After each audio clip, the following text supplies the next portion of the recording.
இன்னும் உணவு சார்ந்த ஏகப்பட்ட விஷயங்கள் இருக்குது. ஜீரோ டயட் அப்படின்னு சொல்லிட்டு இன்றைக்கி பார்த்தீங்கன்னா என்ன அப்படின்னு பார்த்தீங்கன்னா ஜீரோ டயட் அப்படின்னு சொல்லிட்டு ஒரு டயட் வந்து ஃபாலோ பண்ணுறாங்க.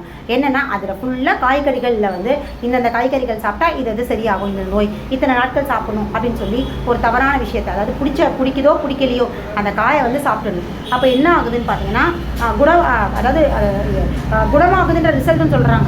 சரி, ஓரளவுக்கு சரியாகுது. அது எல்லாமே சைக்காலஜிக்கல் இதுதான், பாதிப்பு தான். அதாவது ஒரு விஷயத்தை எடுத்துக்கிறோம், ஒரு பொருளை எடுத்துக்கிறோம், நல்லா ஆகும், குணமடையும் அப்படின்னு சொல்லிட்டு சாப்பிடும்போது அந்த மனநிலை அங்கே என்ன ஆகுதுன்னு பார்த்தீங்கன்னா குணப்படுத்துறதுக்கான அத்தனை வாய்ப்புகளையும் அந்த உடலில் உருவாக்குது. இதுதான் நடக்குது. ஸோ நம்ம எதை சாப்பிட்டாலுமே இந்த காய் சாப்பிட்டாதான் இல்லை, நம்ம குணமாகணுன்ற எண்ணத்தில் எதை சாப்பிட்டாலுமே உடம்பு குணமாகும். சரிங்களா? அதே சமயத்தில் ஒரு சிலருக்கு அந்த காயோ அதை வந்து அவங்க சொல்கிற விதம், அதை சமைச்சு சாப்பிட்றதுக்குன்னு ஒரு மெத்தட் சொல்லுவாங்க இல்லையா, அந்த மாதிரி சமைச்சு சாப்பிடும்பொழுது பிடிக்காது. ஸோ கம்பல் பண்ணி சொன்னாங்களேன்றதுக்காக சாப்பிடும்போது இதுவுமே பல உளவியல் சிக்கலை ஏற்படுத்தும். பிடிக்காத உணவை சாப்பிடும்போது உடம்புல பல தொந்தரவுகளை உண்டு பண்ணும். ஸோ இது ரெண்டுமே இருக்குது. அட்வான்டேஜும் இருக்குது, டிஸ்அட்வான்டேஜும் இருக்குது. அதனால் உணவுகளை வந்து மருந்து ஆக்காதீங்க. உணவுகளாக இருங்க. பிடிச்ச உணவை சாப்பிடுங்க. எந்த உணவையும் சத்து பிரிக்காதீங்க. எந்த ஒரு சித்த மருத்துவரோ இது வரைக்கும் ஆயுர்வேத மருத்துவரோ எந்த வித மருத்துவ குறிப்பிலையும் இந்த உணவில் இந்த மாதிரியான சத்துக்கள் இருக்குன்னு சொல்லி மென்ஷன் பண்ணதே கிடையாதுங்க. எந்த உணவுலையும் தனியான சத்துக்கள் இல்லை. இது வரைக்கும் எந்த ஒரு சித்த மருத்துவரும் அதை பற்றி குறிப்பிட்டதே கிடையாது.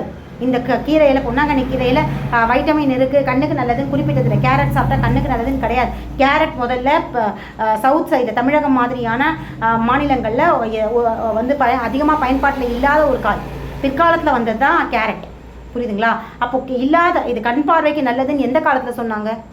யார் சொன்னது? எந்த சித்த மருத்துவர் சொல்லியிருப்பார்? கேரட்டை வந்து அப்போது சித்த மருத்துவர்கள் வாழ்ந்த காலங்களில் கேரட் மாதிரியான காய்கறிகள் இல்லவே இல்லை. அதை இங்கிலீஷ் காய்கறின்னு சொல்லுவாங்க. ஏன் இங்கிலீஷ் காய்கறின்னு சொல்லுவாங்கன்னா, அதை இங்கிலீஷ்காரங்க நாட்டுக்கு வந்ததுக்கப்புறம் அதை அதாவது விளைய வைக்கப்பட்ட காய்கறிகள் அவங்க அதிகமாக பயன்படுத்துகிறதும், அவங்க நாட்டில் அது விளைஞ்ச காய்கறிகள் அப்படிங்கிறதுனால இங்கே கொண்டு வந்தாங்க. டீ கூட நம்ம நாட்டு இது கிடையாது. டீ மேலை நாட்டுடைய பானம். அது அங்கே விளையிற ஒரு இலை தான்.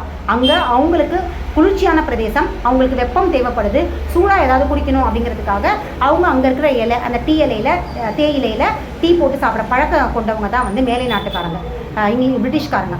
ஸோ அவங்க இந்தியாவுக்கு வரும்போது அதே டீ பழக்கம் தேவை அப்படிங்கிறதுனால அங்கே விளைஞ்சிட்டு இருந்த அந்த தேயிலையை இங்கே, ஏன்னா அது இப்போ குளிர்ச்சியான பிரதேசங்களில் மலை பிரதேசங்களில் தான் விளையுன்றதுனால மலைப்பகுதிகள் இருக்கிற ஊட்டி, கொடைக்கானல் மாதிரியான அந்த ஏலகிரி மாதிரியான இடங்களில் வந்து இந்த தேயிலையை வந்து வளர வச்சு அதை வந்து அவங்க டீ சாப்பிட்டாங்க.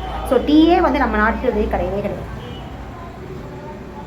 ஸோ இந்த சில காய்கறிகளும் வந்து மேலை நாட்டில் அவங்க பயன்படுத்தினதை இங்கே விதைச்சிட்டு போனாங்க. அதே மாதிரி மிளகாய் அப்படின்னு சொல்கிறாங்க இல்லையா, மிளகாவும் நம்ம ஊருது கிடையாது. நம்மளுடைய மசாலா பொருட்கள் வந்து மிளகு, சீரகம், இதுதான் வந்து நம்ம வந்து உணவில் சேர்த்துருந்த மசாலா பொருட்கள்.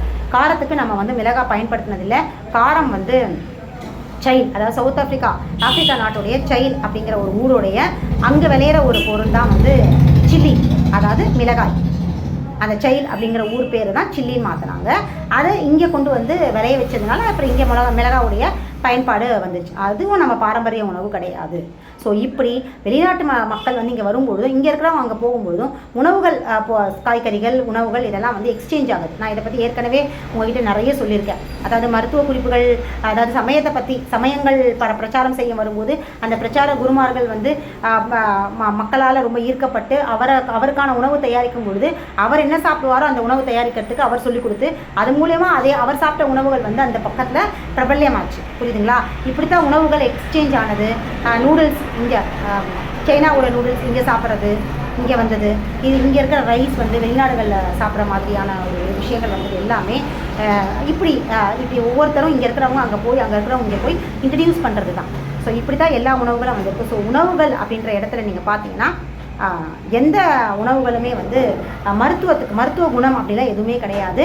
பசிச்சு நீங்கள் பழைய சாதமே உங்களுக்கு ரொம்ப பிடிச்சிருக்கு, பழைய சாதம், ஒரு சாதாரண தொகையில் ஒரு ஊறுகாய் வச்சு சாப்பிட்டா கூட உடல் தனக்கு தேவையான அத்தனை வைட்டமின், புரோட்டீன், என்னென்னலாம் சத்துக்கள் உடம்புக்கு தேவையோ ஆங்கில மருத்துவம் சொல்கிற அத்தனை சத்துக்களையும் உடல் அந்த சாதாரண உணவுலேருந்து பிரித்து எடுத்துக்கும். இதான் உடம்புடைய அடிப்படை உடலியல். இதான் உடல் அறிவியலே. இதுதான்.